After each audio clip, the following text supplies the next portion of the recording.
What's up, you crazy bastards, and welcome back to the Lucid Nightmare.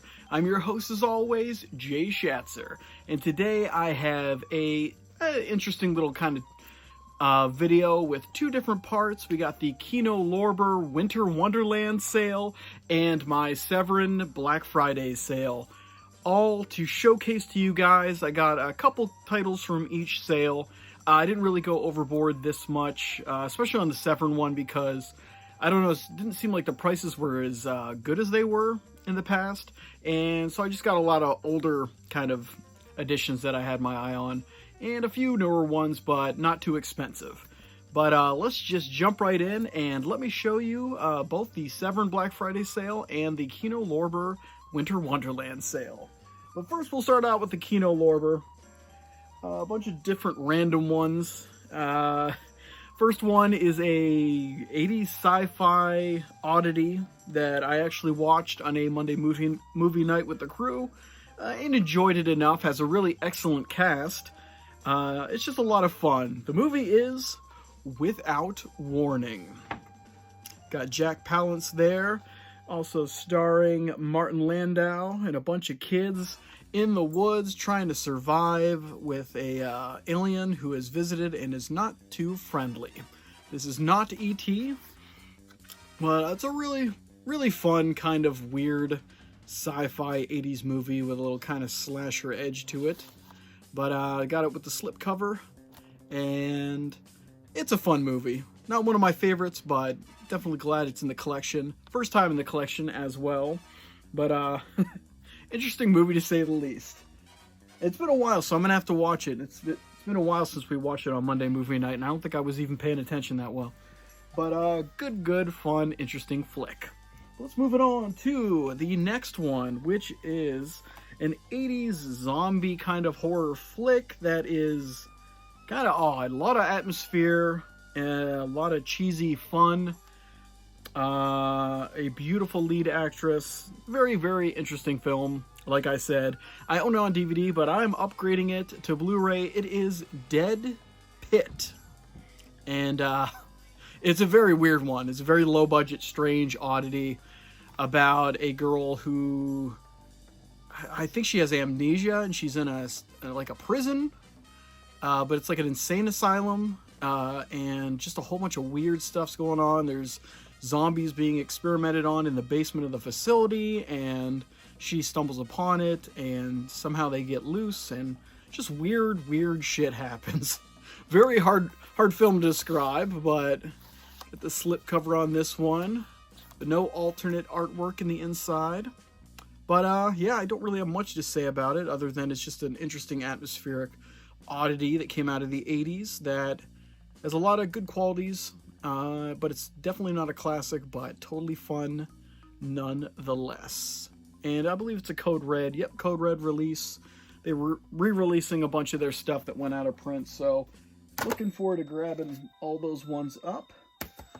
But let's move it on to, I mentioned this in the last Kino sale that I picked up, that I got the sequel, but I want to get the original of this animated classic, and it was on sale, so I picked it up lickety-split. The movie is Fritz the Cat, and this movie is insane. Like I said in the other video, I have not seen the sequel yet, so looking forward to checking that one out. But this one I have seen. It was on Amazon Prime to watch, so if you have that, check it out. But Ralph Bakshi did this one, and it's insane. What year was this one? 1972. So a lot of cool, weird 70s stuff in here. Animation's crazy. It's raunchy, violent, unexpected, unpredictable. It takes into some really strange territory. And that's just an understatement. I can't really even go into half of the stuff that goes into this. It's perverse and weird and wild. But Fritz the Cat, awesome film. Glad I finally watched it this year for the first time. I'm a Ralph Bakshi fan. Loved him ever since I saw his Lord of the Rings kind of version. Really awesome stuff, and glad it's in the collection, and I can put it right alongside the sequel. But let's move it on to a spaghetti western that I have not seen, but I love some of the actors that are performing in this one. The movie is Ace High. But yeah, I don't really know much about it other than some of the people that are in it. You got Terrence Hill and Bud Spencer, which is always a good kind of combination. I know they did a whole bunch of like a series of films of them together. I've seen a few of them, but I'm looking forward to this one. Looks pretty interesting, and I'm a spaghetti western fan in general, so even if they weren't in it, just interested to see what it's all about and add it to the collection, because my spaghetti western collection is growing by leaps and bounds.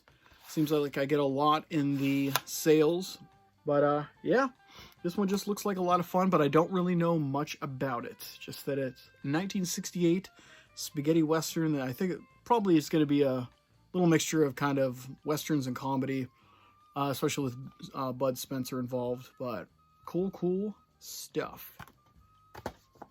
And we got two more in the Kino sale. This one I don't really know too much about. I always see the poster and was always curious about it. But it is 1973, a 70s kind of horror killer doctor movie, I guess. But it is Dr. Death.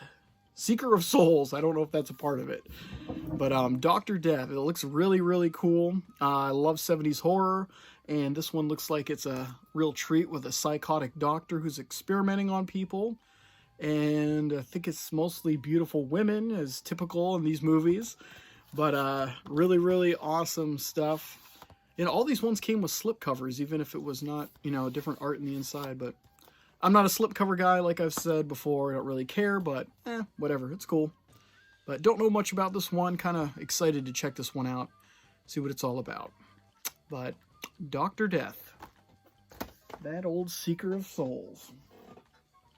But last on the Kino Lorber sale is another movie I watched on Monday movie night.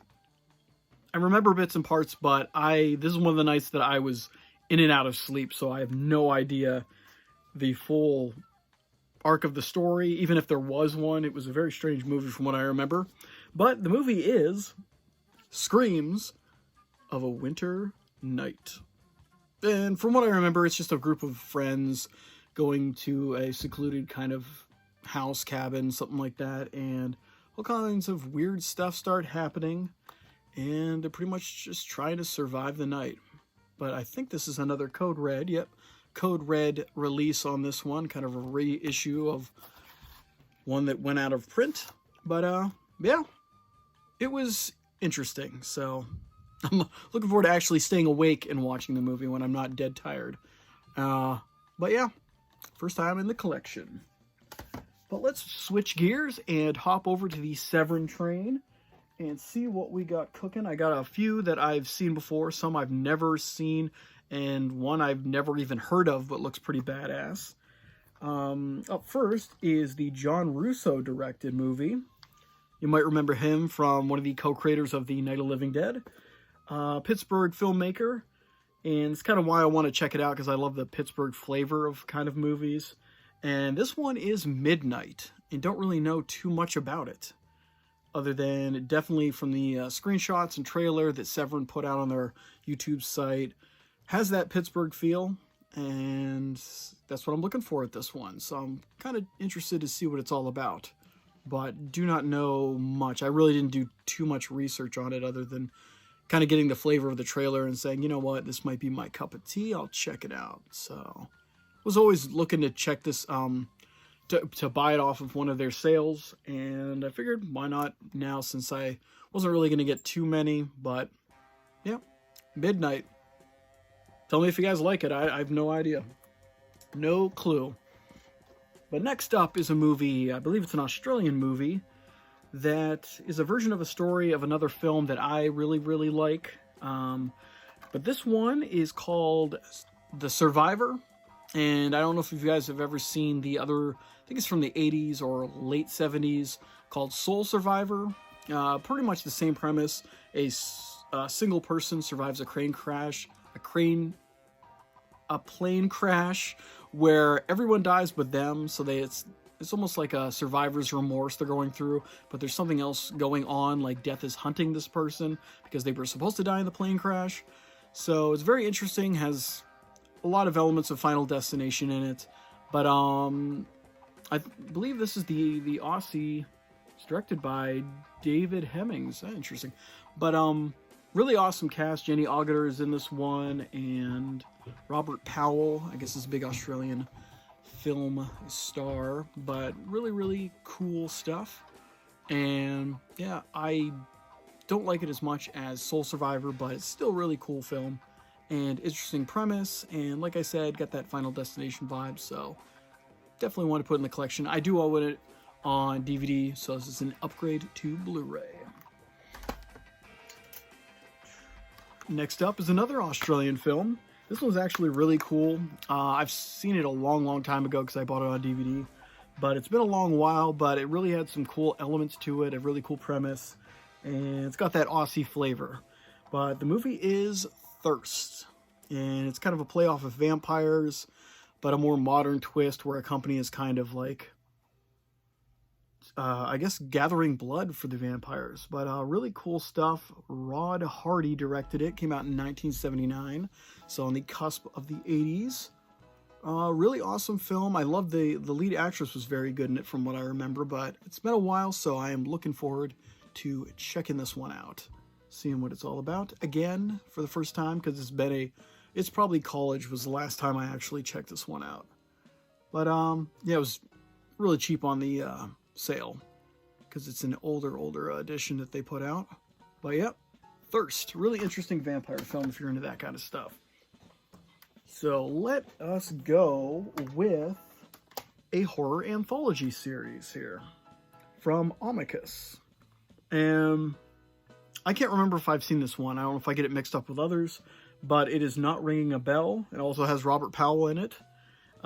This one is Asylum, and it's got a really, really star-studded cast. Looks like it's got Peter Cushing in there. We also have Herbert Lom and Patrick McGee. So it's got a lot of big names in there, and it's Amicus Productions. So I mean, even if it didn't have a lot of names in it, I would probably definitely be picking it up as a blind buy, because they put out a lot of amazing stuff. Really good British horror production house. And yeah, Asylum, like I said in previous videos, like a huge anthology horror film fan, so I've been collecting those whenever they kind of come up. And this one was on my radar when I saw it in the sale, so hey, go for it. But Asylum, never owned it prior. Like I said, I don't think I've ever watched it. So let me know what you guys think of that one if you've seen it before. But last and definitely not least is probably one of the ones I'm most excited about. I've never heard of this film before. Even my friend that knows a lot of this stuff, I asked him if he heard of it and never heard of it. But the trailer looks pretty badass. It's a very unorthodox kind of slasher film. It is, I guess, slasher-like film. I don't really know. It's a very weird-looking film. A Day of Judgment. But it looks like it just follows this Grim Reaper. Mysterious Grim Reaper comes into this small, sleepy town and just starts killing people. And just very mysterious right off the bat there. But lighting, cinematography, and stuff like that looks really, really awesome. I don't know if you can see that one shot. I think that's the... yeah, Grim Reaper right there with the red glow. That's just really, really cool looking to me. But just looks like a very interesting slasher film for that era. It did come out in 1981, so right in the beginnings of the 80s. But just, it's the one that's intrigued me the most out of all these sales that I picked up is this one. I want to check this one out as soon as possible because it just seems like a diamond in the rough where it came out of nowhere, and not a lot of people have really talked about this one. And it looks pretty cool, so who knows? If you've seen it, let me know, because I really want to know what you guys think of this one. But yeah, first time in the collection. And that is the whole kit and caboodle with the Kino Lorber and the Severin sale, Black Friday sale. I figured I'd put them both together because, I mean, there's a lot there, but I figured it would be a nice little combo. But yep, there it is. Good stuff. But, I got plenty more videos to do because there's just a pile that's threatening to tip over just behind the camera over there. So I got to get back into the swing of things because there's a lot of cool stuff. And I got a badass set. Here, I'll just show it off real quick. Shaw Brothers Volume 2, baby. I still haven't even gotten through the first volume, but there's a lot of classics in that one, so I'm really excited to check that one out. But guys, that is it for me today. I hope you enjoyed that one, and I hope you like what I'm doing here. If you do, please like and subscribe. And if you have time, leave a comment below, because I love hearing from you guys. And let me know if you've seen any of those ones, and what you thought of them, especially that Day of Judgment. Is that what it's called? Whoa! Yeah, A Day of Judgment. I definitely want to know what that one's all about if you guys have seen it. But yeah, stay safe, stay out of trouble, and I will see you guys the next time I'm in front of a camera talking about movies. See ya!